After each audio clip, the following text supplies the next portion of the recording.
laascaano xarunta koonfur waxaan u nimid halkan dhakhtar inaan dhakhtar keenay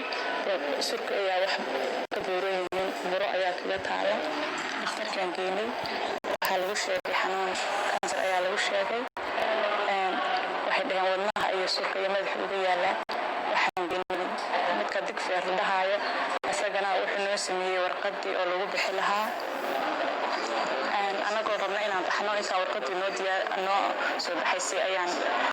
facebookan waxaan ka aragnay xarunta cilaashka daaratooba markaas xaggan ayaan keenay way xanuunsanaysaa waxbaa ka kor hadlay aniga kumaamin ogeyn inay xanuunsanayso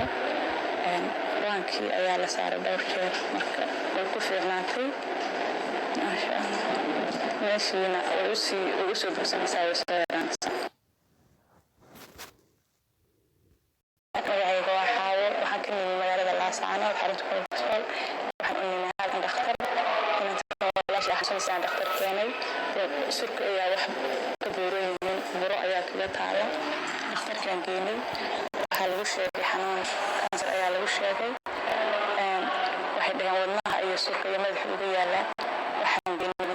midka digfeer la dhahaayo isagana wuxuu noo sameeyey warqadii oo lagu bixi lahaa anagoo rabna inaan baxno intaa warqadii noo soo baxaysay ayaan facebookan waxaan ka aragnay xarunta cilaashka daaratooba markaas xaggan ayaan keenay way xanuunsanaysaa waxbaa ka kor hadlay aniga kumaamin ogeyn inay xanuunsanayso quraankii ayaa la saaray dhowr jeer marka way ku fiicnaatay maasha allah meeshiina way u soo bogsanaysaa way soo yaraanaysaa